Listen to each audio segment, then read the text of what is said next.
Dicen que jala mejor este aparatito cuando lo prendes. Ya lo prendí. Qué bendición, hermanos, que estemos de nuevo hoy. Gracias a Dios. Mira, full, lleno total. 80 sillas, pero mira, prácticamente casi lleno. Y allá los hermanos en el patio, gracias a Dios, escuchando la palabra. Bien, hermanos, te pido por favor, les pido que continuemos con la lectura de Mateo. Hemos estado predicando Mateo versículo por versículo. Tenemos ya tiempo predicando Mateo. Y queremos profundizar en el conocimiento del Hijo de Dios. La palabra de Cristo, la palabra del Señor en Efesios 4 dice que la única forma de que podamos tener unidad realmente en amor es con unidad doctrinal. Pero esa unidad doctrinal se dará cuando profundizamos en el conocimiento del Hijo de Dios. Y como se los he dicho en semanas pasadas, la forma ideal para profundizar en el conocimiento de quién es Cristo es estudiar un evangelio. Y en este caso estamos estudiando el Evangelio de Mateo, este Evangelio escrito para los judíos, porque ese es el auditorio nacional, el auditorio original, auditorio nacional, ya estoy ya, es que vi lleno auditorio nacional, el auditorio original, o para quien escribió el Espíritu Santo Mateo, el Evangelio de Mateo, es para los judíos, pero por implicación, hermano, también para nosotros, porque necesitamos conocer quién es el Rey de Reyes y Señor de Señores. Bien, vayamos a Mateo 15, 21, 28, por favor. Mateo 15, 21, 28. Y la pericopa o el encabezado que tienes ahí dice la fe de la mujer cananea. ¿Así es?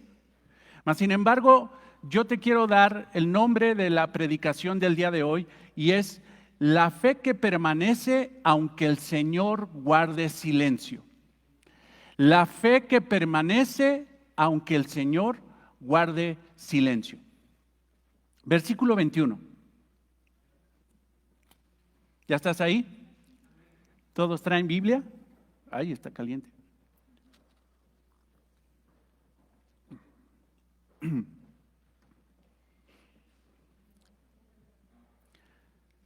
Saliendo Jesús de allí, se fue a la región de Tiro y de Sidón. Y he aquí una mujer cananea que había salido de aquella región, clamaba, diciéndole, Señor, hijo de David, ten misericordia de mí. Mi hija es gravemente atormentada por un demonio. Pero Jesús no le respondió palabra. Entonces, acercándose a sus discípulos, le rogaron diciendo, despídela, pues da voces tras nosotros. Él respondiendo dijo, no soy enviado sino a las ovejas perdidas de la casa de Israel. Entonces ella vino y se postró ante él diciendo, Señor, socórreme. Respondiendo él dijo, no está bien tomar el pan de los hijos y echarlo a los perrillos.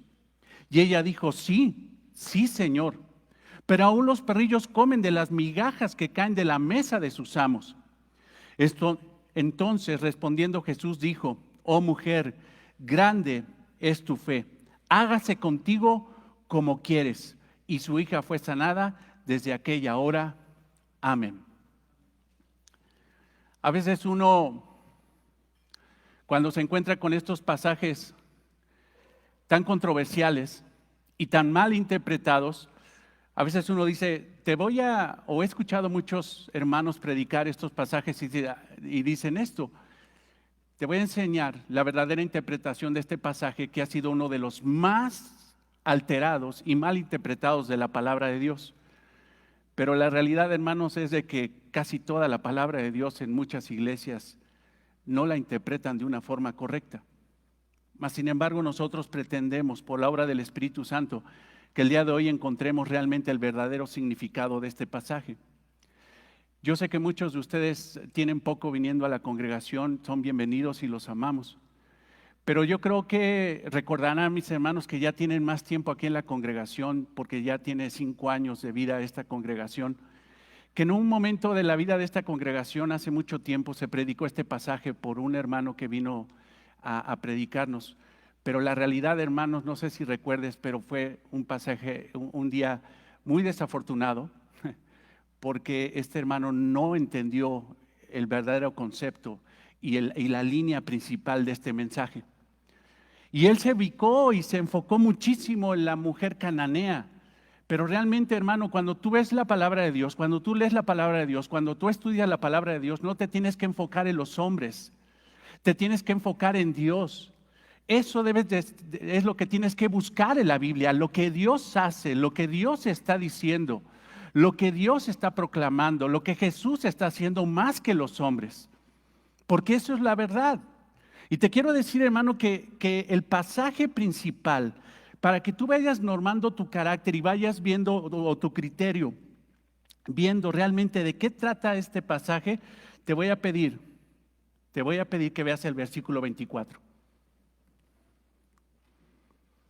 Esto es el eje del pasaje. Él respondiendo dijo: no soy enviado sino a las ovejas perdidas de la casa de Israel. Ese es el propósito. Por esto, hermano, por este ministerio del Señor, Mateo escribió lo que está escribiendo.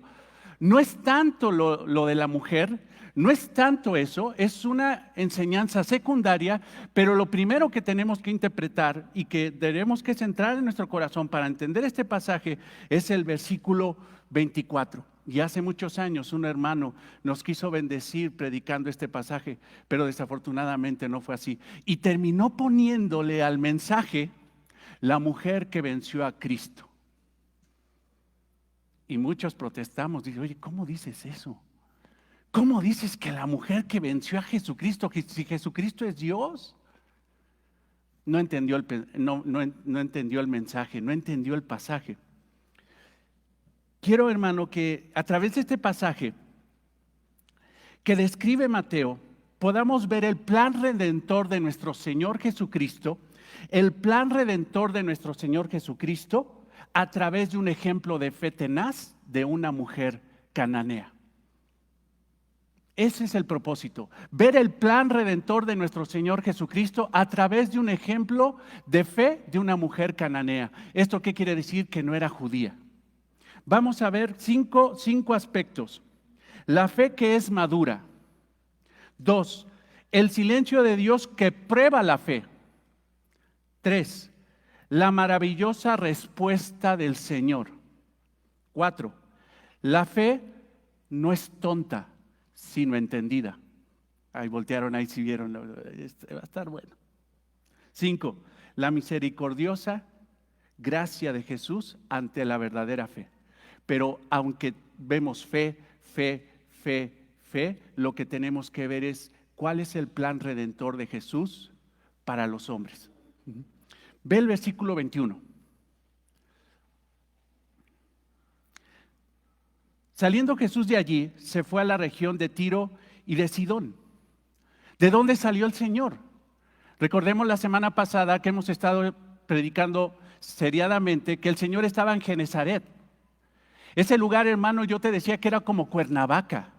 Es un lugar, hermano, prolífero, es un lugar único en Palestina donde realmente se puede cultivar.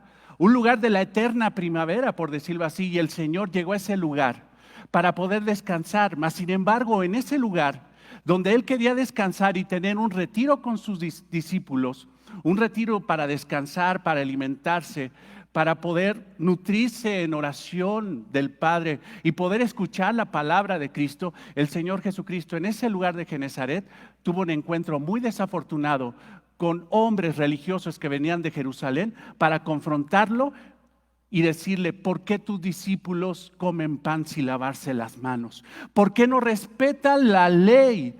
¿O por qué no respetan la tradición de los ancianos? Y el Señor Jesucristo, hermano, estaba en Galilea, porque Genezaret está dentro de la región de Galilea. La región de Galilea es una región de Israel. Los escribas y fariseos eran expertos en el Antiguo Testamento y tenían que reconocer que realmente Jesucristo era el Mesías prometido del Antiguo Testamento. Mas, sin embargo, en su tierra, con los hombres que tenían que darle alabanza en lugar de cuestionamiento, en su tierra no recibió gloria. Y en lugar de recibir alabanza de esos hombres que decían conocer a Jehová, lo cuestionaron y el Señor se retira de ese lugar. Date cuenta, versículo 21. Saliendo Jesús de allí, se fue ahora a la región de Tiro y ¿qué? Sidón. Hermano, esto es espectacular. Porque un judío, hermano, nunca pisaría esa región. Porque era una región pagana, era una región cananea, era una región, hermano, donde ahí, hermano, empezó la adoración a Baal. Jesucristo no podría entrar a ese lugar y sin embargo fue. Cualquier judío que entrara a esa región de Tiro y de Sidón, si regresaba de esa región, estaba obligado a sacudirse el polvo de sus zapatos, porque no se podría traer a Tierra Santa de Israel la contaminación de una región pagana como Tiro y Sidón. ¿Dónde está Tiro y Sidón? ¿Cerca de Cuernavaca? No. Tiro y Sidón, hermano, es una región que está muy cerquita, hermano, de Beirut, donde fue el bombazo, abajito al sur. En la costera mediterránea, hermano, ahí está en el Líbano. Esta región, hermano, la llaman Cananea, la llaman Tiro y Sidón. Pero ve aquí, versículo 21, saliendo Jesús de allí, de una región santa, donde tenían que adorarlo, Él decide irse a Tiro y a Sidón. Versículo 22, ahora escucha lo que dice Mateo, y he aquí. Eso, hermanos, si lo encuentras en el Evangelio de Mateo, te vas a dar cuenta que es constante. Es una expresión favorita de Mateo y esa expresión, hermano, es como decir, fíjate lo que está pasando aquí. O sea, ve, observa y he aquí, pon atención a esto. Una mujer cananea que había salido de aquella región de Tiro y de Sidón, clamaba diciéndole, Señor, hijo de David, ten misericordia de mí. Mi hija está gravemente atormentada. ¿Por qué? Por un demonio. Mateo quiere que los lectores del Evangelio, hermano, los judíos, puedan entender el evento magnífico, extraordinario que está pasando aquí. Una mujer cananea acercándose al Rey de Reyes, Señor de Señores. Cananea. Esta mujer era de nacionalidad cananea, era de Canaán. Los cananitas, hermano, eran enemigos de los judíos, enemigos de Israel. Pero si tú ves en Marcos, quiero que lo apuntes, en Marcos 7:26, lo que va a decir Marcos en el Evangelio de Marcos, en su Evangelio, va a decir que esta mujer era griega. Por fin, ¿era cananea? ¿Era sirofenicia? ¿O era griega? No, era cananea, pero de cultura griega. ¿Qué quiere decir esto, hermanos? Que era de una región mundana, con una cultura mundana. Porque los griegos, hermanos, no adoraban a Jehová, vivían al ritmo de sus dioses paganos, se emborrachaban, tenían orgías, eran totalmente ajenos a los 10 mandamientos. Cristo vino a hacer una iglesia de todas las naciones de la tierra y no solamente de judíos. Este es el plan de salvación de Dios. Ahora, ve el versículo 22 de nuevo. Y aquí una mujer cananea, pecadora. Si quieres enfatizar qué quiere decir cananea, una mujer pecadora, que había salido de aquella región. ¿De qué región? De una región pecadora. Diciéndole, escucha lo que le dice, Señor, hijo de David, ten misericordia de mí. Ten misericordia de mí. Pero fíjate, clamaba. Esto quiere decir a gran voz, a grito, atrás de él. Y esa palabra clamaba en la expresión en el griego, en el verbo es continuamente. ¿Qué quiere decir? Duro y dale, diciéndole, Señor, hijo de David, ten misericordia de mí. Señor, hijo de David, ten misericordia de mí. Señor, hijo de David, ten misericordia de mí. ¿Ya se fastidiaron? Pues no sé cuántas veces la mujer le gritó eso. Muchas veces. Pero sin embargo el Señor estuvo allí escuchándola. Pero ve eso, clamaba y le decía Señor. Y vaya que hemos predicado, hermano, acerca de esta palabra, Señor. Cuando a Jesucristo se refiere la Biblia, al Nuevo Testamento, hermano, como Señor, lo que está diciendo es Jesús es Dios.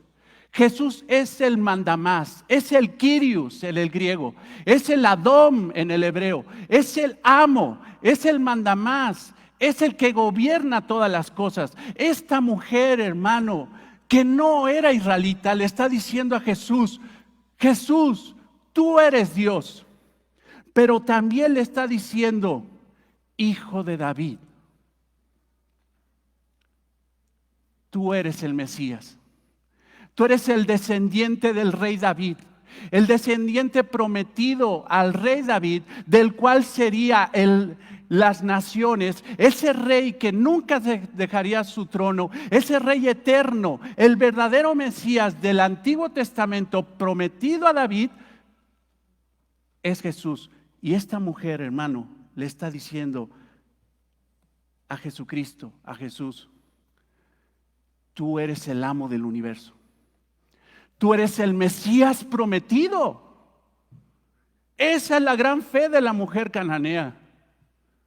Reconocer a quién le está pidiendo. Qué triste, hermano, cuando de repente a un cristiano le preguntas, oye, ora sí, le oro todos los días a Dios y le oro todos los días a Jesús. ¿Y quién es Jesús? Pues le pido todos los días. Esta mujer, hermano, no era una ignorante. Esta mujer había conocido, porque en ese tiempo, hermanos, el Señor Jesucristo era extremadamente popular. Su ministerio, hermano, ya tenía más de 2 años. El Señor Jesucristo era el hombre más popular de Palestina y no había Facebook. Pero sí había mucha gente, y vaya que la gente propaga mucho las noticias. Esta mujer, hermano, le dice a Jesús, Señor, hijo de David. Y como Él es el amo del universo, Él es el Mesías prometido para salvar a los pecadores, cuando tú tienes ese entendimiento, lo siguiente es decirle a Él, ten misericordia de mí. Ten misericordia de mí. Los escribas y fariseos, hermanos, nunca reconocieron a Jesucristo como Señor y Salvador. Nunca lo reconocieron como Mesías. Y eran los teólogos de aquel tiempo. Eran los que conocían la palabra de Dios. Pero esta mujer no era teóloga. Esta mujer lo que tenía era una gran necesidad. Y vaya que la fe, hermanos, surge a través de una gran necesidad. Esta mujer tenía una hija y estaba endemoniada, poseída por un demonio. Ella tenía una gran necesidad y cuando hay una gran necesidad surge una gran fe. Pero los escribas y fariseos eran los teólogos y nunca reconocieron a Jesucristo como Salvador. Y esta mujer no era teóloga, pero tenía una gran fe. Como bien dice un hermano, es preferible una mujer de gran fe que 1000 teólogos endurecidos en el corazón.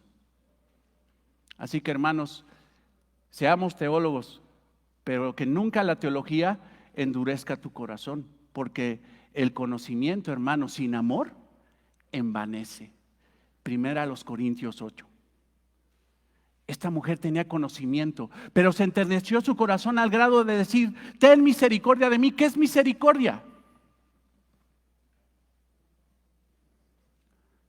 Misericordia es no darle a una persona lo que merece.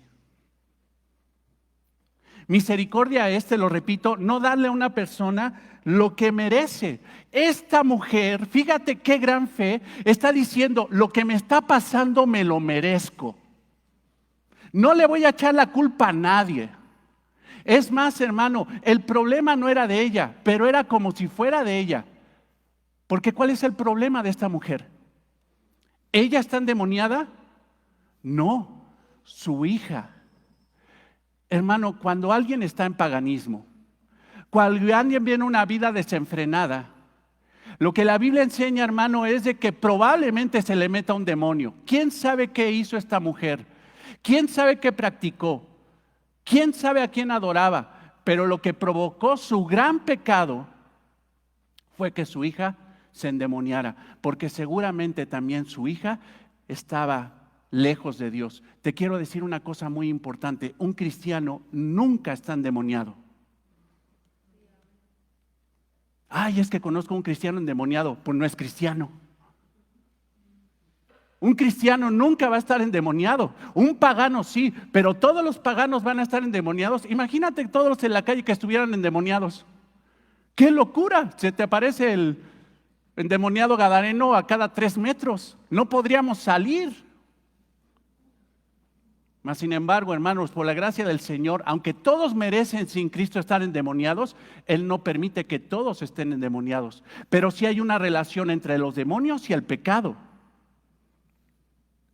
Estas dos mujeres, tanto la hija postrada por un demonio y esta mujer que clamaba a Jesús, reconocían que necesitaban misericordia porque la culpa era de ellos, de ellas, y a Jesús le está diciendo esta mujer: ten misericordia de mí, no me des lo que merezco. Eso se llama misericordia. ¿Por qué? Pero ve esto, o sea, ten misericordia de mí. Y luego explica cuál es el problema. Mi hija está gravemente atormentada por un demonio. Pero entonces, ¿por qué no dijo, ten misericordia de mi hija, que era lo más lógico, y dijo, ten misericordia de mí? ¿Cuántas mamás hay aquí? Cuando tu hijo se enferma, ¿tú sientes que te enfermas? ¿Más? Cuando un hijo está en necesidad, está en rebeldía, porque no sabes cuántas veces, hermano, he estado orando por hermanas que vienen, por favor, tenga misericordia de mí. Bueno, el Señor, yo soy un pelagatos, no soy Dios.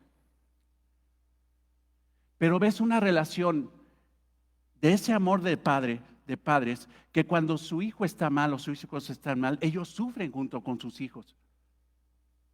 Por ahí dice un hombre que se llama Tim Keller que los padres se convierten en superhéroes de sus hijos, porque cuando ven a sus hijos en necesidad, ellos claman como si fuera su misma necesidad. Esta mujer, hermano, a pesar de que era cananea, tenía, hermano, la gracia general del Señor cuando Él dijo que aun siendo ustedes injustos, o sea, pecadores, les saben dar buenas dádivas a sus hijos. Aún una persona sin Cristo es capaz de dar su vida por sus hijos. Y esta mujer clama por la necesidad de su hija como si fuera su propia necesidad. Cuando tú lees el Evangelio de Marcos, en ese pasaje paralelo, te darás cuenta de una cosa: que esta mujer, al mismo tiempo que le rogaba al Señor por misericordia, se postraba delante de Él, o sea, se ponía de rodillas delante de Él. Y la palabra postrar en griego se refiere a inclinar el rostro varias veces delante de Jesús. O sea, esta mujer, hermano, tenía una fe persistente. Como dicen por ahí, duro y dale, duro y dale, y duro y dale, y duro y dale, diciéndole lo mismo, la misma actitud de humillación, porque tenía una gran necesidad. Ahora, en Marcos 25, ya lo apuntaste, la palabra, hermano, hija, se traduce mejor como hijita, la hijita de mi alma. O sea, esta mujer estaba diciendo: Jesús, ten misericordia de mí, porque la hijita de mi alma está postrada en cama por un demonio, está poseída por un demonio. Ten misericordia de mí. Por la expresión, hermanos, no podríamos decir que era una niña. No sabemos qué edad tuvo esta mujer. Es más, esta mujer cananea, hermano, no sabemos cómo se llamaba, pero la tradición de la iglesia dice que esta mujer cananea se llamaba Justa. Así se llamaba, Justa. Pero sin embargo, hermanos, por su condición nacional no era justa, pero por su condición espiritual, esa mujer era justa, porque estaba confesando a Jesucristo como Señor y como Salvador. ¿Qué podemos ver de esta mujer? Tiene una fe madura. Y apenas había visto al Señor Jesucristo, tenía una fe madura que surgió de una extrema necesidad. Hermano, muchas veces cuando tú tienes necesidad, ¿qué haces con esa necesidad? ¿Te desesperas? ¿Empiezas a rascarte con tus propias uñas? ¿O vas y clamas con una fe verdadera, una fe madura como tuvo esta mujer? Una fe madura, y si quieres de una vez la definición de lo que es una fe madura, porque fe no solamente es creer, sino la fe es mucho más que creer, y tú lo vas a ver en esta mujer. Una fe humilde, perseverante, inteligente, hábil, valiente y sumisa. Y a lo mejor ya me adelanto, por eso el Señor Jesucristo le dijo: grande es tu fe, que se haga lo que tú quieres. Cuando el Señor ve una fe así, el Señor contesta. Segundo aspecto, el silencio de Dios que prueba la fe. Ahora, ve esto, hermano, esto no es común. Versículo 23, pero Jesús no le respondió palabra. Hermanos, esto no era común. Cuando la gente llegaba delante de Jesús y le pedía algo, Jesús les contestaba. Es más, a veces ni siquiera la gente había pedido, o por ejemplo lo que estudiamos del milagro de la multiplicación de los panes y los peces que dio de comer a los 5,000. ¿La gente le pidió de comer a Jesús? No, y sin embargo Jesús procedió en misericordia y en compasión para darles de comer. Es el único pasaje donde Jesús no le contesta nada al que le pide. ¿Ve eso? Pero Jesús no le respondió palabra. Entonces, acercándose sus discípulos, le rogaron diciendo: despídela, pues da voces tras nosotros. Pero Jesús no contestaba palabra. ¿Cuántas veces tú le has pedido a Dios?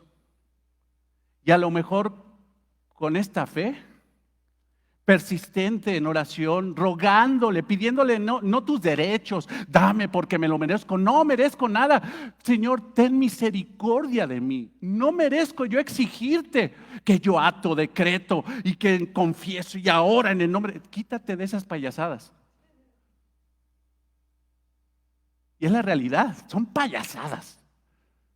No, pero ¿cuántas veces has llegado con una fe humilde y el Señor no te contesta ante la petición que tú estás haciendo? Y déjame decirte, aparte, tu petición no es antibíblica, sino totalmente bíblica, pero el Señor decide callar. Porque a pesar de que en este pasaje o en toda la Biblia solamente vemos al Señor Jesucristo, hermano, guardar silencio en este caso, nos pasa la vida práctica a muchos cristianos que llegamos delante de Dios y le pedimos y el Señor no nos contesta. ¿Y qué vas a hacer? Pues si no me quieres hablar, pues ni yo. Pues ahí voy a pedirle a San Memín de los Pispiotes, ese sí contesta. ¿Qué vas a hacer? Dios está probando tu paciencia. Porque tú podrías decir que tienes fe, pero si no tienes paciencia, no tienes fe. Y perdóname, hermano, yo sé que los hermanos que ya son veteranos aquí en la iglesia van a decir otra vez a los pastor. Pero los hermanos que acaban de llegar, quiero que lean este pasaje maravilloso de Santiago 1:2. Santiago 1:2. Y hermano, esta sección de Santiago habla de la verdadera fe. Del que dice que tiene fe, tiene paciencia. Alguien que dice, yo tengo fe, pero no tiene paciencia, se equivoca, se autoengaña. Ve lo que dice Santiago 1:2. Hermanos míos, cristianos, tened por sumo gozo cuando os halléis en diversas pruebas. En todas las pruebas que puede permitir Dios en tu vida, gózate en esas pruebas. ¿Por qué? Sabiendo que, versículo 3, que la prueba de vuestra fe produce ¿qué? Paciencia. ¿Qué hizo Jesús cuando se quedó callado ante la petición de esta mujer? El Señor quedó callado, ¿por qué? Porque Él decía, quiero algo más en ti. No simple y sencillamente la liberación de tu hija. Quiero forjar un corazón maduro, una fe madura que tenga paciencia para esperar. Pero somos bien impacientes, ¿no? ¿A qué te suena eso de que ahora me lo das en el nombre de Jesús? ¿A qué te suena? Exigencia, a falta de fe, hermana. Eso no es cristianismo. Un cristiano tiene que esperar la respuesta de Dios, y si Dios quiere contestar en ese momento, contestará. Y si Dios quiere esperar y guardar silencio, todo lo que Él quiera, Él es soberano y tiene el control de todos los eventos, hermano. No está ignorando la necesidad, pero más importante que la necesidad es la fe, la paciencia. Dios guarda silencio ante nuestras pruebas, porque quiere perfeccionarnos. Él no es un padre que está diciendo ignoro lo que tú quieres, no te hice caso. ¿Qué dijiste? No sé, ¿qué necesitas? No me importa. No, hermanos, Dios no es así. Dios ama a sus hijos, Dios quiere proveer a sus hijos, Dios quiere bendecir a sus hijos. Dios ama tu alma, pero quiere gente madura, gente que realmente tenga una fe verdadera como esta mujer cananea. Ve el versículo 23. Entonces se acercaron sus discípulos y le rogaron diciendo, despídela, pues da voces tras nosotros. O sea, ya los discípulos hermano, fíjate, Dios pone el ejemplo. Jesús no se había desesperado, Él estaba guardando silencio. Pero los discípulos, hombres, los 12 discípulos, Pedro, Jacobo, Juan, Santiago mayor, menor, o sea, todos ellos ya estaban desesperados y le decían a Jesús, por favor, atiéndela ya, despídela. ¿Por qué? Porque ya estamos fastidiados de que viene atrás de nosotros, grite y grite, ten misericordia de mí, hijo de David. Ya no queremos a esta señora hostigosa. Pero a la vez se extrañaron de la actitud, porque le dicen, se acercaron los discípulos y le dijeron, Señor, o sea, con la expresión yo puedo entender, ¿no le vas a contestar? ¿Cuándo has hecho eso? Pero sabes, ya contéstale, porque ya, chale, ya fastidió esta señora. Ya. Pero quiero que veas la actitud de esta mujer de verdadera fe, paciente y persistente, que nunca en su paciencia y en su insistencia fue irrespetuosa a Jesús. Siempre se refirió a Él como Señor y siempre tuvo el concepto de su corazón de que ella era pecadora.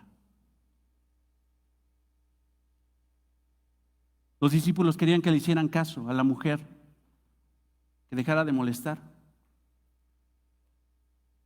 Y cuando tú oyes eso de la insistencia y que dale ya lo que quiere, ¿no te suena a la parábola de la viuda y el juez injusto? ¿Sí te suena eso? Parecidísimo, ¿no? Lucas 18:1, por favor, no es el pasaje, pero quiero nada más que veas esto. Lucas 18:1. Y es una parábola.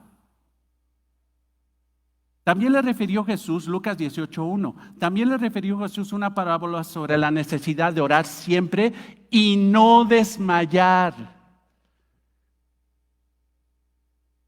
Diciendo, había en una ciudad un juez que ni temía a Dios, escucha esto, era un juez que ni temía a Dios ni respetaba a hombre. O sea, este era un verdadero pagano, era un juez, pero ni amaba a Dios ni al prójimo, los dos mandamientos principales de la Biblia.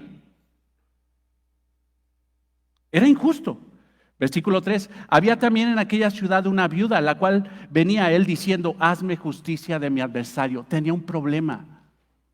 Hazme justicia, versículo 4. Y él no quiso por algún tiempo. No le voy a hacer caso, este hombre injusto. Pero después de esto dijo dentro de sí, aunque ni temo a Dios, ni tengo respeto de hombre, ni me interesa a Dios, ni me interesa esta, sin embargo, porque esta vida ya me es molesta, Le haré justicia, no sea que viniendo de continuo me agote la paciencia como a los discípulos de Jesús. ¿Sí ves eso? Y a veces he escuchado tonterías así que dice, es que ve, Dios va a contestar tu petición. ¿Por qué? Porque es como el juez injusto. Te lo va a dar con tal de que ya no estés molestando. Pero te olvidas, hermano, el versículo 7. ¿Y acaso Dios no hará justicia a sus escogidos que claman a Él de día y de noche? Está diciendo, no mezclen a Dios con este injusto juez. Si un juez injusto, con tal de quitarse de encima a una hostigosa mujer que le pide, defiéndeme de mi adversario, defiéndeme del adversario, y la despide, cuánto más el Padre bueno que ama a sus escogidos, que no es un humano pecador, sino que es un Padre lleno de misericordia, te escuchará y te dará. ¿Sabes qué? Esta mujer sabía que Cristo le iba a contestar. Sabía. Y la verdadera fe sabe que Cristo va a contestar conforme a su voluntad, no a la tuya. No a la tuya. Aquí la pregunta es, ¿cuántas veces tienes un problema que tiene ya años y le has pedido a Dios? ¿Cuántas veces? No, pastor, ya claudiqué de pedirle hace como 3 años ya. Yo ya. No me hace caso. Híjole, necesitas leer más Biblia. Dios va a suplir, no en tu tiempo, sino el de Él. Y para Él lo más importante es forjar paciencia. Y que en esa paciencia tú tengas perseverancia. Y en esa perseverancia nunca le faltes al respeto al Señor, exigiéndole, sino siempre humillándote como la mujer cananea.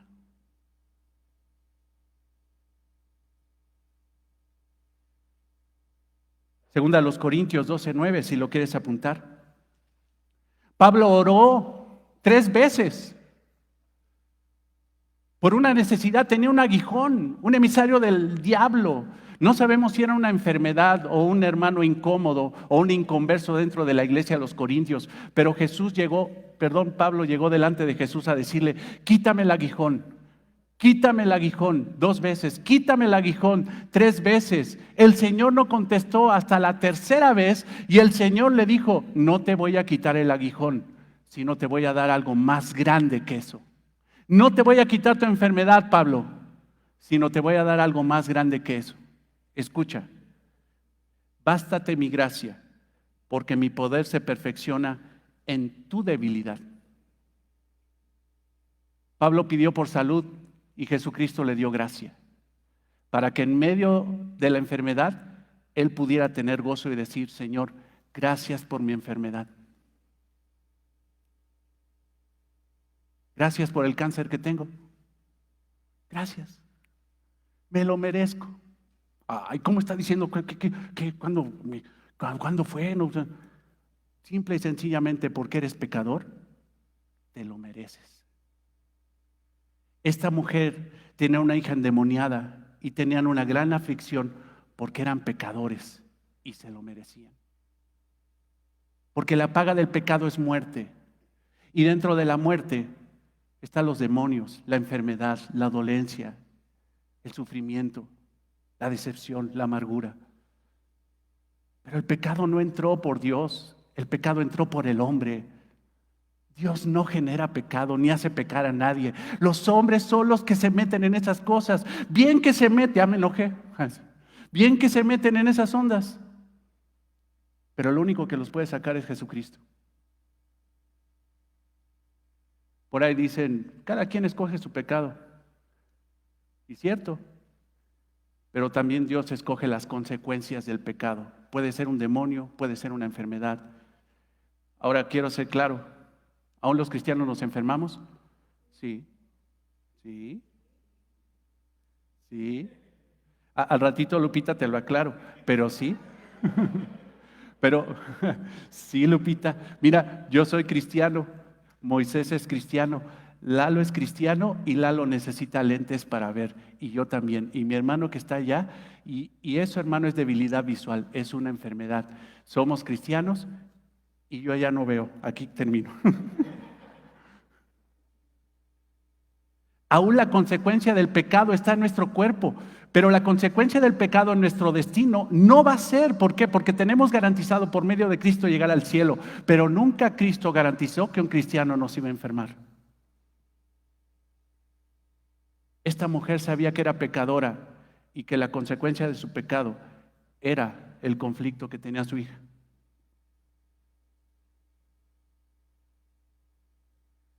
Tercer aspecto, la maravillosa respuesta del Señor. Él respondiendo dijo, no soy, esto es esencial, esta es la neta del pasaje. O sea, olvídate de la mujer, wow, maravillosa, o sea, pero el centro del pasaje, si no entiendes esto, no entiendes nada.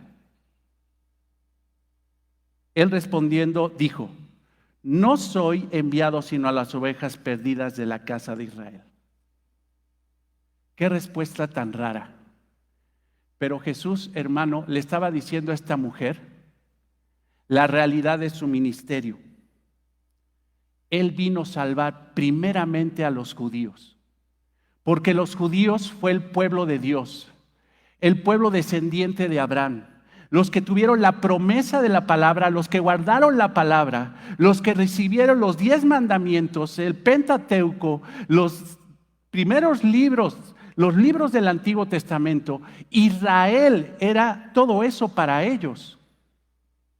Ellos recibieron la adoración a Jehová, no otra nación. Los israelitas, hermanos, el pueblo de Israel sería el pueblo escogido y santo de Dios. Mas sin embargo, hermanos, esas ovejas del Señor se descarriaron, cayeron en idolatría ante otros dioses, fueron por mujeres paganas para hacer familia, desobedecieron la ley de Dios. Ve en Isaías 53, 5, 7.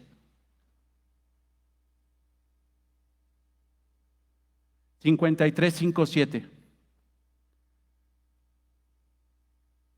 Mas el herido fue por nuestras rebeliones. Hermano, en el contexto es Israel. En implicación somos también nosotros. Pero primero es Israel. Mas el herido fue por nuestras rebeliones. ¿Rebeliones de quién? De Israel. Molido por nuestros pecados. ¿Pecados de quién? Principalmente de Israel. El castigo de nuestra paz fue sobre él y por su llaga fuimos nosotros curados.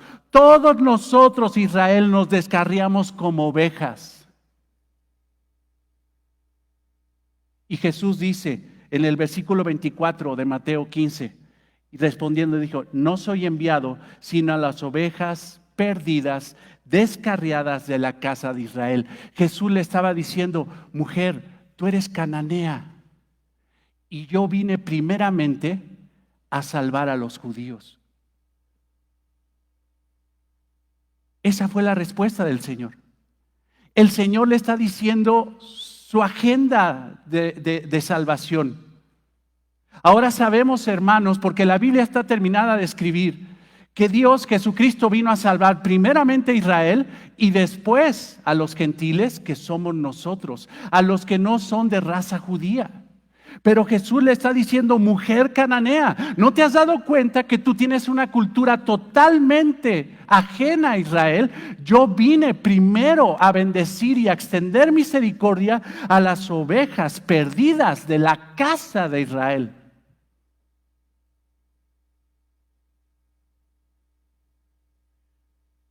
Pero también vino a salvar a gentiles, Romanos 1:16.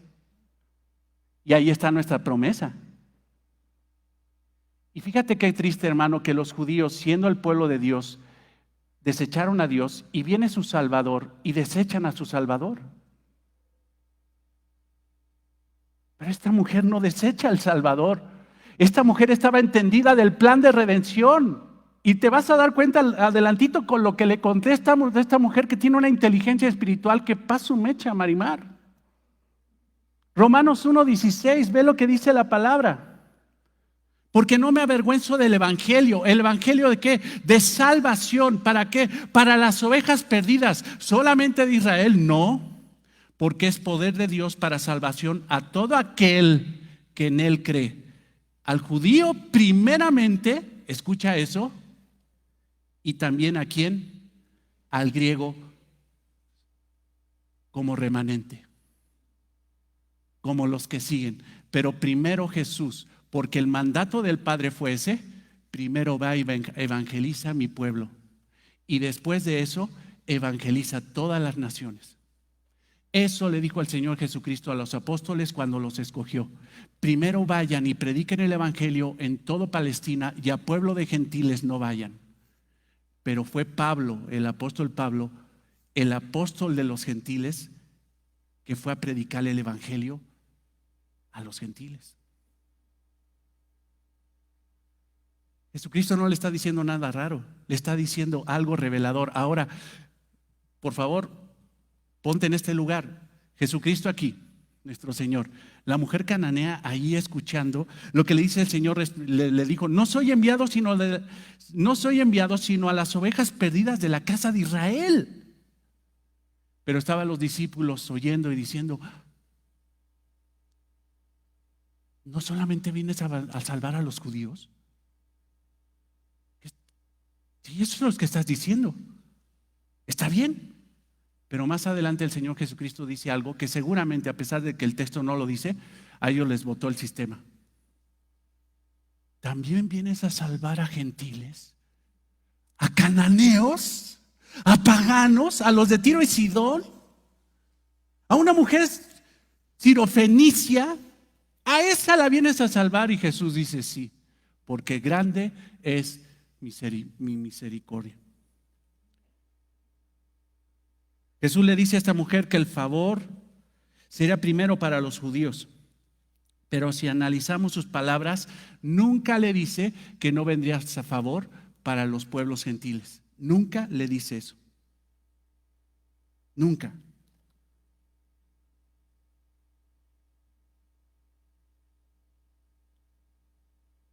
Versículo 25. Entonces ella vino y se postró ante él y dijo, diciendo: Señor, socórreme. O sea, imagínate que te digan: ¿sabes qué?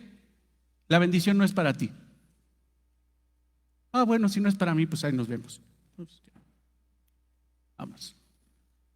Por eso la gente cambia de religión como cambiar de zapatos. Nada más está buscando a ver quién le contesta.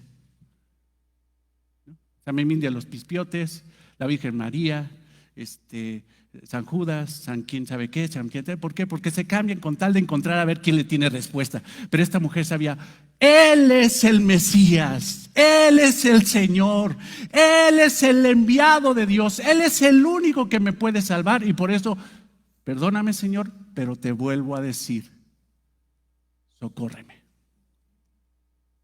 No me muevo de aquí. Socórreme aunque tú no me contestes y luego me contestes algo que digo: no quería yo esa respuesta.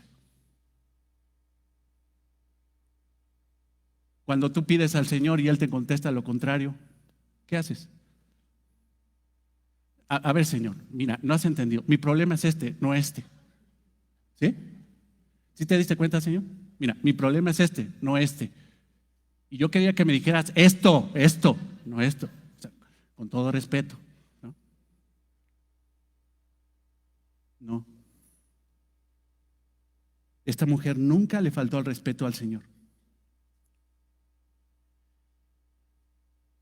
Ella era sirofenicia.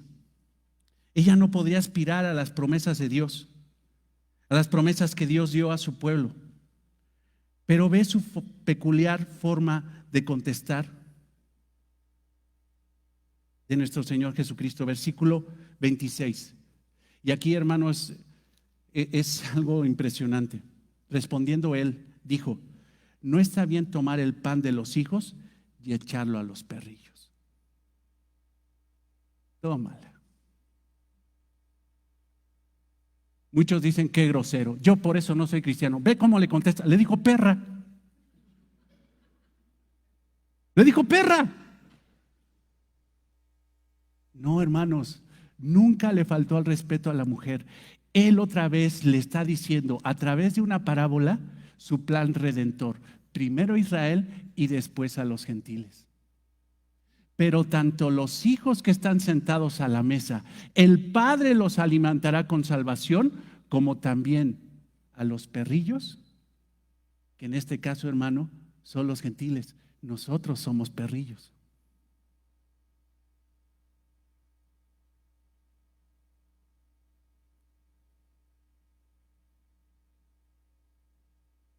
Él respondió y dijo: no soy enviado sino a las ovejas perdidas de Israel. O sea, el versículo 26 describe de forma parabólica el versículo 24. Velo, por favor. O sea, si quieres entender la respuesta del versículo 26, tienes que ver lo que dice el Señor en el versículo 24. Ahora, ¿quiénes son los hijos? Primero, ¿qué es el pan? El pan es la salvación de Dios para los hombres. Ve el versículo 26. Ese pan es el plan de salvación de Dios para los hombres. Los hijos son los que representan las ovejas perdidas de la casa de Israel, los judíos, el pueblo de la promesa de Dios. Los perrillos representan a los gentiles y las migajas es la salvación reservada de Dios a los gentiles. Eso le está diciendo. No la está humillando, no le está diciendo perra. Le está diciendo: mujer, te voy a contestar, porque aún para los gentiles yo vengo a bendecir. Nunca fue grosero el Señor, le dio una promesa. Pero hermanos, ¿cuántas veces el Señor te ha dicho perrillo? Nunca. ¿O perro? Nunca. Pero a veces no te conformas con las migajas de su misericordia. Y le exiges y te contesta de una forma distinta, que a fin de cuentas es misericordia, y dices: a mí no me tratas como perro. Yo soy un hijo del rey. Yo soy una princesa de Jesucristo. A mí nadie me maltrata. A mí nadie que sabe que eres un perrillo. Ahora, quiero aclararte, porque la expresión en griego, hermano, no se refiere a un perro carroñero callejero, depredador, porque eso es quión. Esa es la palabra en griego. Aquí, hermano, es un diminutivo que habla acerca de la mascota de la casa, de esa mascota que quieres tanto como si fuera tu hijo. ¿Alguien tiene perrijos? ¿Sí? Ok, ¿cuánto lo quieres? Uy, estoy dispuesto a dar mi vida por él, ¿no?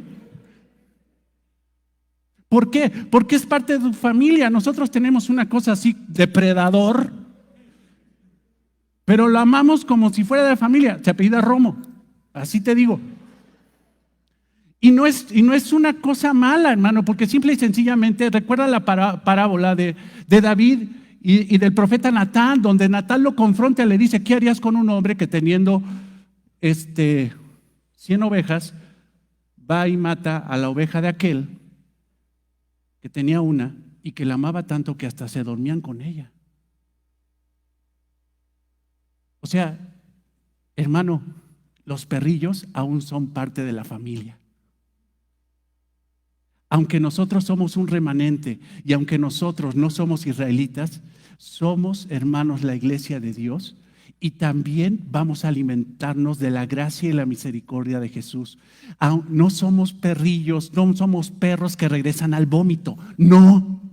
Somos perrillos amados, que en el plan de redención, dice Jesús, primero que coman los hijos. No está bien que coman primero los perrillos y después los hijos. No, mi Padre me mandó que primero coman los hijos, los israelitas, y después coman los gentiles. Pero todos van a comer y todos van a llegar al mismo cielo. Y cuando descienda la nueva Jerusalén, ahí estaremos judíos, gentiles de todas las naciones adorando a Jesucristo. Ay, es que yo quiero ser el protos, el primero en todo. Confórmate.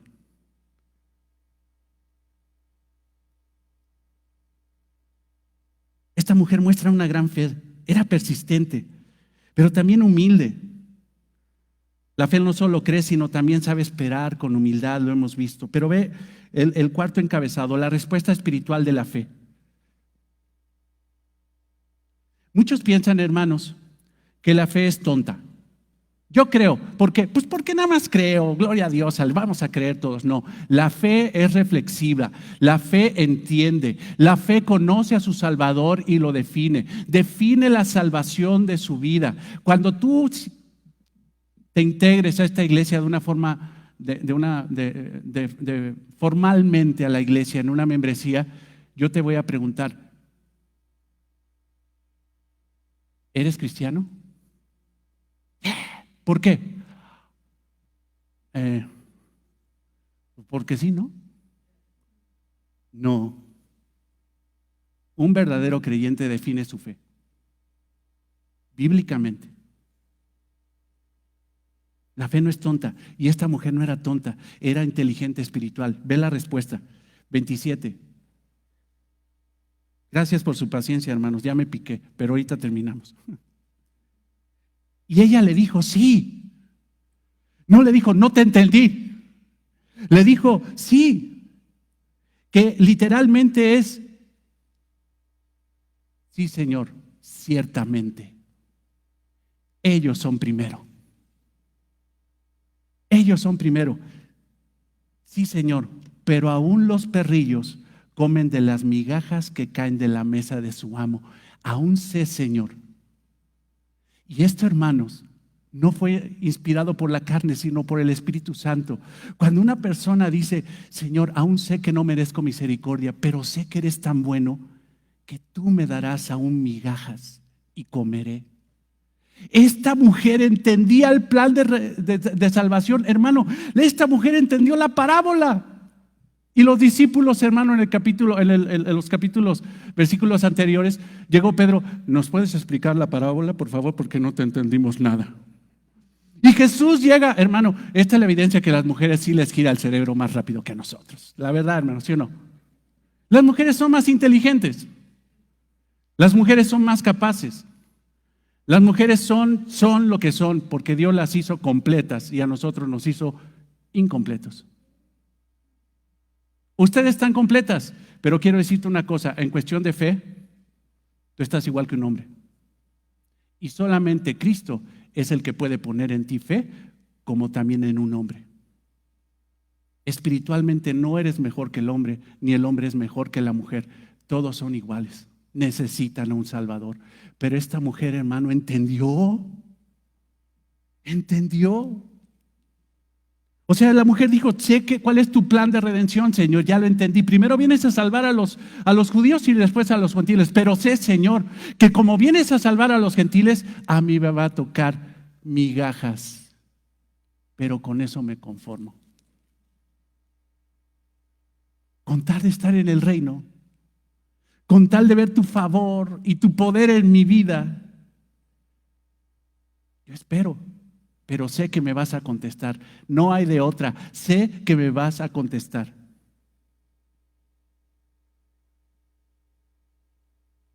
Ay. ¿Tú tienes fe? ¿Quién tiene fe? Que diga, yo tengo fe. Ok, perfecto. Pero ¿sabes qué? Si tienes fe, te la dio Cristo. Tú no la generaste. Es que yo tengo una grande fe. No, sí, puedes tener una grande fe, pero tú no generas fe, porque tu pecado ahoga la fe. Y si tienes fe, esa fe en lugar de llevarte a Cristo te lleva a otras cosas. La verdadera fe la inicia Cristo y la da Cristo y es voluntad de Cristo. Por eso te decía, en cuestión de hombres y mujeres, sí, las mujeres son más inteligentes que los hombres, pero espiritualmente estamos igual, perdidos en nuestros delitos y pecados, muertos espiritualmente. Pero viene Cristo y pone fe en tu corazón para que creas en Él. Tú no generas fe, ni hombre ni mujer. ¿Por qué? Mateo 11:25. Ya estamos cerca, hermanos. En aquel tiempo, y vaya que es en el mismo, ya lo estudiamos esto, Mateo 11. En aquel tiempo respondiendo Jesús dijo, te alabo, Padre. Está hablando al Padre, está orando al Padre. Señor del cielo y de la tierra, porque escondiste estas cosas de los sabios, de los escribas y fariseos que se creen muy sabios, de los teólogos de aquel tiempo. Los escondiste estas cosas de los sabios y de los entendidos y se los revelaste a estos, ¿qué? Niños. Y entre esos niños estaba la mujer cananea. Un perrillo, un niño, pero sin embargo, el que revela el plan de salvación, el que pone fe en el corazón, no es el hombre, es Dios.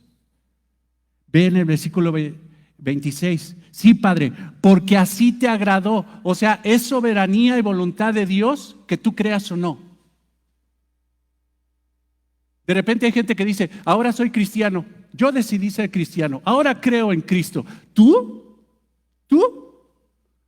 no puedes creer en nada.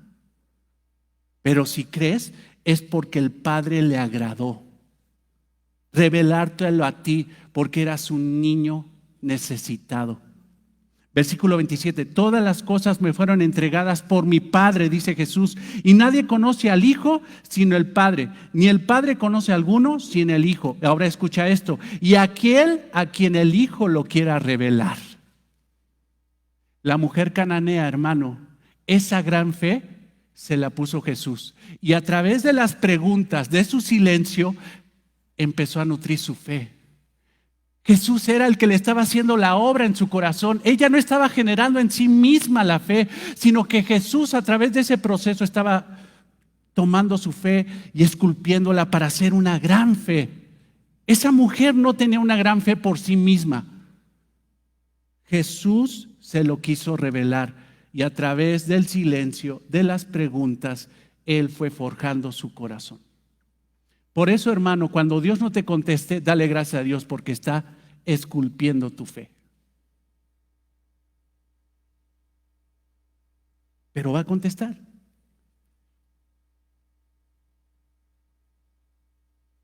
La fe, hermano, es tuya. Te quiero aclarar, sí, pero porque Dios te la regaló. Efesios 2:8. La fe es un regalo de Dios. Y eso no es de vosotros, sino que es un don de Dios.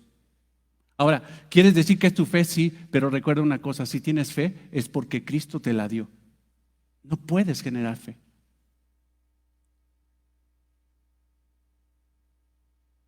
Por ahí vemos un discípulo que le dijo al Señor Jesucristo, hombre de poca fe, ¿por qué dudaste? ¿Por qué una gente tiene poca fe y otra gente tiene una gran fe? ¿Por qué unas es calificado por Cristo como poca fe y otros dice, tú tienes una gran fe? Y a uno le dijo, tú tienes poca fe. Pedro, ¿por qué te hundiste? Hombre, a ver, dame la mano. Hombre de poca fe, dudaste. Pero la mujer cananea nunca dudó. Ya que Dios haga lo que Él quiera, esa es su responsabilidad, pero con la fe que Dios te dio, esa fe, si ves realmente te la dio Dios, nunca vas a dudar de sus promesas. Y si dudas, ¿dejas de ser cristiano? No, nada más tienes poca fe y te vas a estar hundiendo en la vida, hundiendo en la vida, hundiendo en la vida, hundiendo en la vida. La gran fe no duda en ningún momento. Esta mujer perseveró, fue paciente, humilde y no dudó de que Jesús era la única opción de su vida. Quinto, y con esto terminamos, la respuesta misericordiosa del Salvador. Entonces respondió Jesús y dijo, oh mujer, grande es tu fe. Sí, es tu fe, pero yo te la puse, yo la forjé, yo la moldeé, el origen soy yo. Pero grande es tu fe. Hágase contigo como quieres. Hágase contigo como quieres. Si tú tienes fe en Cristo, no es por ti, sino es por Él. Y como Él da la fe, la verdadera fe, ¿cómo puede calificar el que hace todo perfecto la fe que da? Grande es tu fe. Pero cuando Dios pone fe en ti, no pone piltrafas, pone una verdadera fe, pero tú tienes una responsabilidad de ahuyentar la duda de tu corazón. Porque si tú dejas la duda, se te disminuye la fe.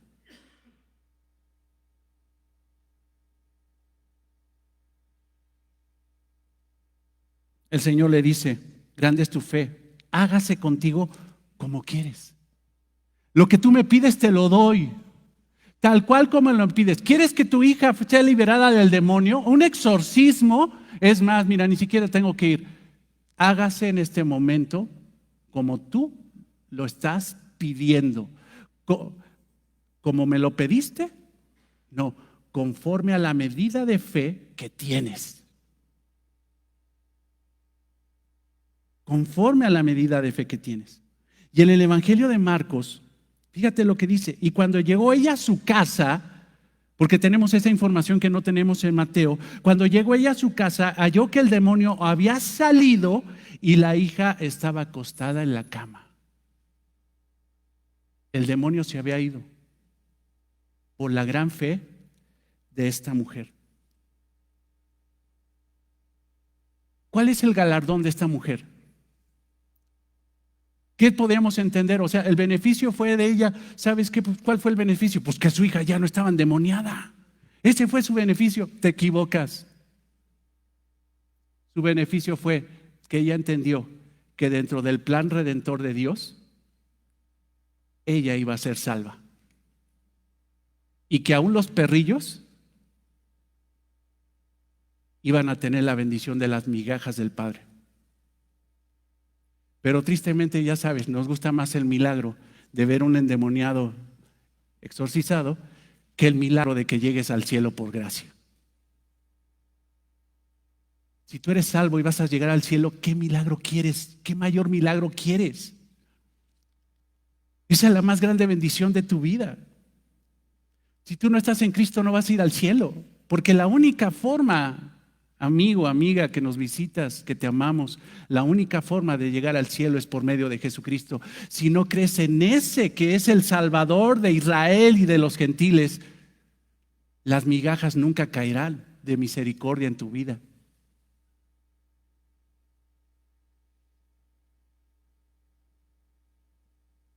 Hace algún tiempo salió una mujer, Cristina de Clario, diciéndole a Dios en cuestión de un hombre llamado Julio Melgar, que esperemos que esté en el cielo por la gracia del Señor. Esta mujer le dijo a Jesús en oración: sana Julio Melgar y no toleraremos un no por respuesta. Ay, a esta hermanita hay que... ¿Cómo quisiera que viviera esta mujer sirofenicia para que le fuera a dar clases de fe? A Dios no se le exige. La verdadera fe, hermano, no es irrespetuosa. Quítate de tu boca y de tu mente esas artimañas psicológicas de la confesión positiva, de que si lo decretas, lo dices, lo mandas, lo exiges, es tuyo. No, hermanos, no reciben nada. Pero quien es como esta mujer, realmente recibe lo que es conforme a la voluntad de Dios. Y Dios te dirá: recibe lo que pides, porque tienes una grande fe.